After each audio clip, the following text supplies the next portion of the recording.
Story 1. This is not my story, but my wife's. She's an emergency medical technician and doesn't have Reddit. She shares stories on a group app with friends. Some are so good though. This one really got me itchy all over. She said I could share them if I don't reveal locations and names, and not mention specific conditions of patients unless relevant, etc. A call is received, and they head out. It's a worrying call, not coronavirus related. The old sick lady has other health issues.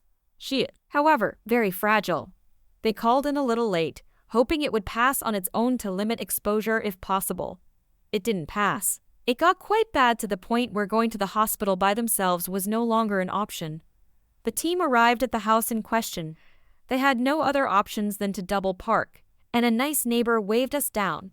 As far as we know, he does shopping and gardening for the old sick lady and her husband.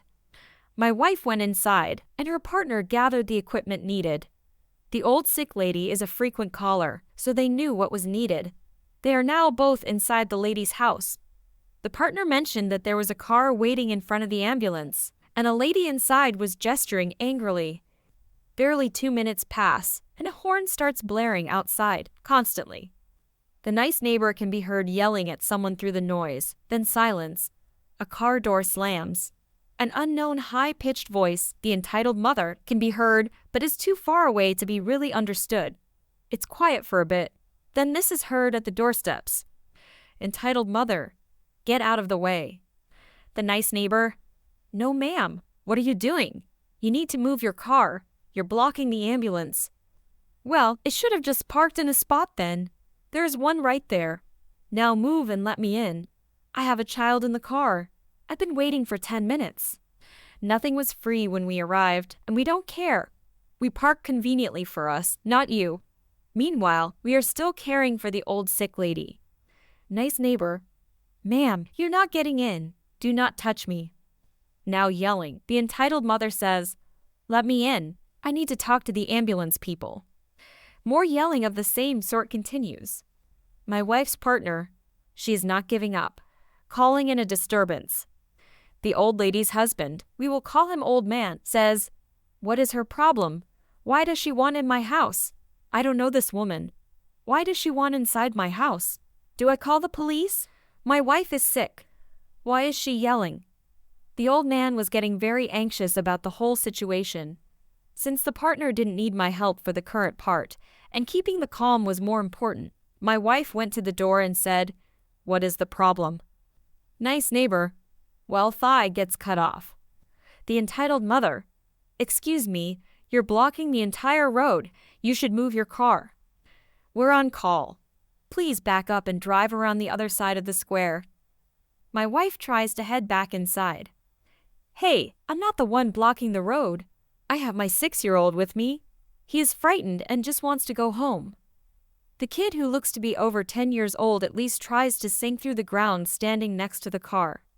My wife, then turn your car around and go home. We're not moving our ambulance for you. This person needs help, and you need to leave before we call the police. Wow, okay, don't have to be so darn rude about it. We're all in this crisis together, you know? And then in a calmer voice, she says, oh, by the way, are those masks for coronavirus? Those look like they work well. My wife's emergency medical technician partner calls her in, and she runs inside. The entitled mother calls after her. I'm not that good at backing up. Could you help me? Hello? The nice neighbor later stated he helped her back out before heading back inside to check on his kids.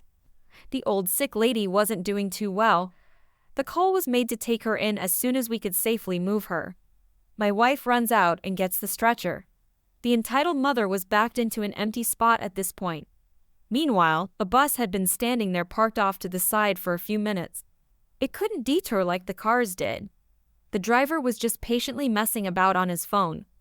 My wife heads back inside, working on the old sick lady. A few minutes later, they just got her on the stretcher as they heard the following. Public Transportation Officer 1. Lady, what are you doing? Get out of that ambulance. I'm just grabbing something for my son. They said it was okay. Get out now. The kid was crying, Mom, I don't even want a mask. Let's go home, please. The emergency medical technician team walked outside, and sure enough, the mother was standing in the ambulance, making a mess of everything, touching equipment without gloves, obviously searching for things. Info: the public transportation officers were nearby and had come to check out the situation of the blocked bus route. Public Transportation Officer 2 to my wife's partner: "Sir, did you give permission to this woman to enter and take stuff from the ambulance?" Partner: "Heck no, she has been making a whole scene and has now contaminated our ambulance."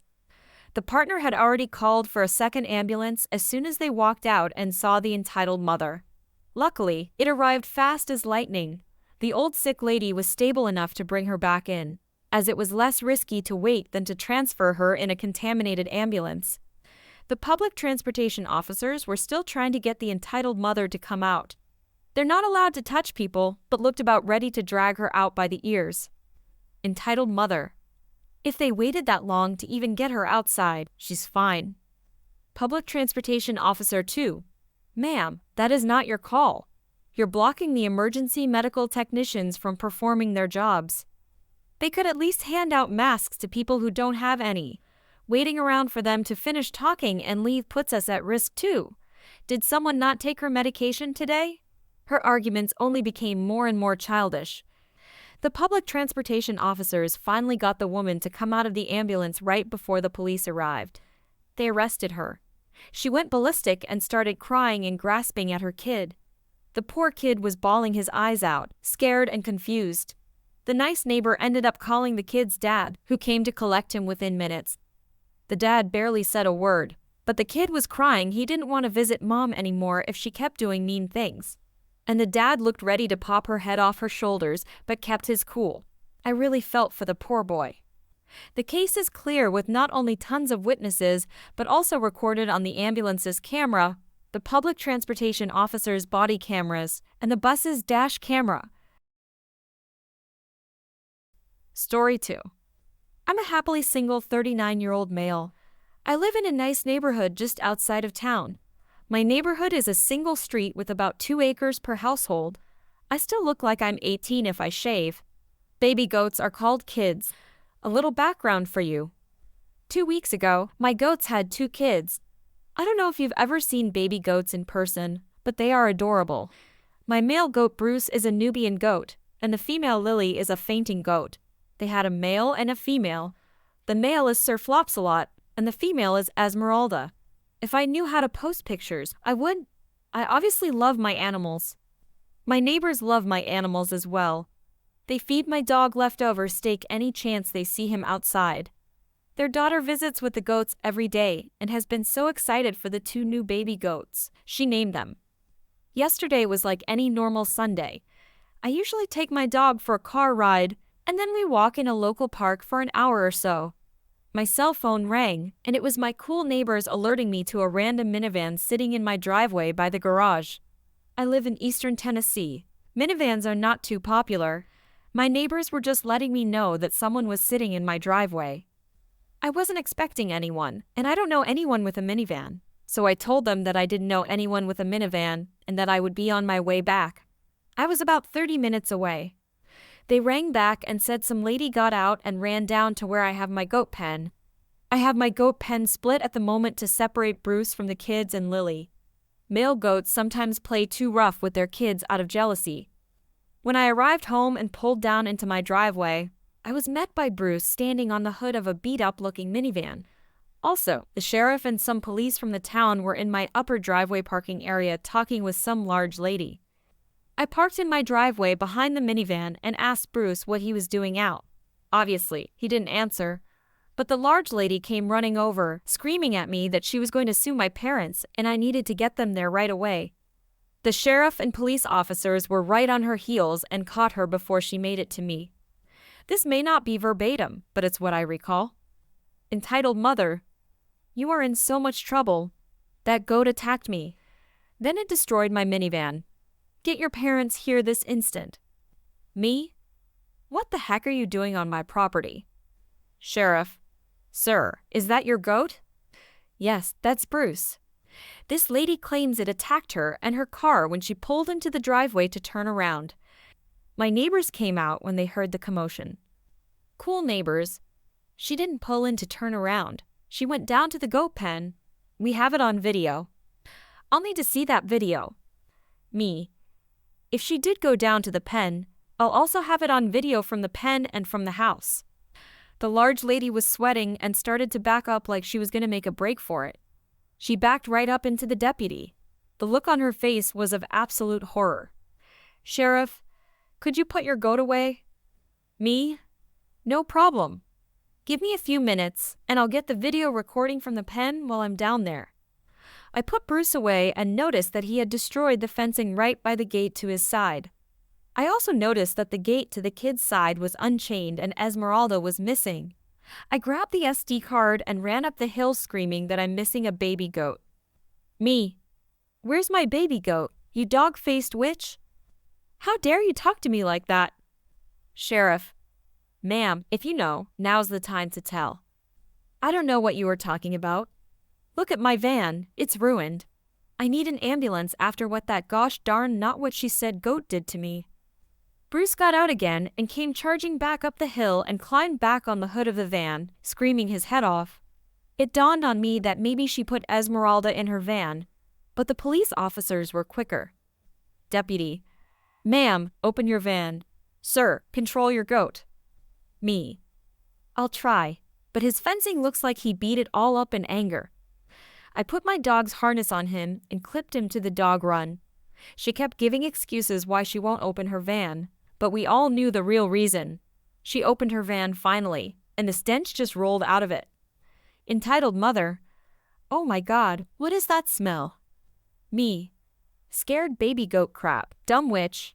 You're lucky there are cops here. Your goats ruined my new van. You'll be hearing from my lawyer. Sheriff. You'll get to speak to him after we get you back to the station. Cuff her. I took Esmeralda back and checked to see if she was hurt. She wasn't, just scared. My neighbor's daughter carried her back down to the pen, and I grabbed another panel to fix where Bruce broke out. The deputy took the crazy lady away. The sheriff and my cool neighbors came in to watch the security footage. Apparently, she snagged Esmeralda and was coming back for Sir Flopsalot when Bruce broke out. You could see her turn around and start waddling up the hill and Bruce charging right for her. She got nailed right in the hips. He got her again in the shoulder as she got up. She shoved Bruce down and tried to get in her van, but Bruce rammed her driver's side door. He then climbed on her hood and was tap dancing his anger out. We replayed her getting nailed in the hip many times. The sheriff was laughing. We were all laughing. Story 3. Backstory. I swim competitively in a club. This club is like most other swim clubs in the country. We have meets against other teams, and sometimes we have meets within the team. At the time of this story, I am at a meet against a rival swim team, about to race. I was getting ready to swim, doing stretches, when the lady timing the lane, the entitled mother, taps my shoulder. Entitled mother. Can you move a bit? My son is swimming next. Me. Sorry, ma'am, I'm pretty sure I'm supposed to swim after the group in front finishes. What do you mean? I'm sure you made a mistake. Please move to the side, now. She shuffled to the side to reveal her son, who looked pretty young or maybe just short. He was on the other team and looked kind of confused. Me. How old is your son? I'm pretty sure he's supposed to swim in the other pool. The older kids were racing in a different pool than the younger kids. I know for a fact that my son is supposed to swim in this pool, in this lane. Now please move. The entitled mother's son started telling her that he thought that I was correct, but she waved him off. Ooh, ma'am, can you get the stopwatch ready? I'm swimming in, like 20 seconds. She raised her voice now. I think that you mean that my son is about to swim. Now please move to the side. I want my son to score a good time. The official blew his whistle, and the swimmers in the other lanes got onto the starting blocks.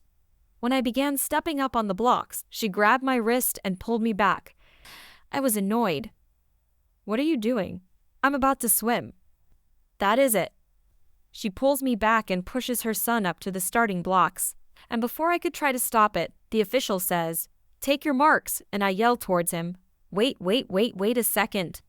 The official put down his microphone and yelled, "Quiet down, son, a swim meet is going on," towards me. This adds self-confidence for the entitled mother. Another official ran up to us. Official: "What is going on here?" Me: "Ooh, this lady is trying to stop me, FR. She interrupts me. "My son is trying to swim, but this spoiled brat here me apparently is trying to stop him."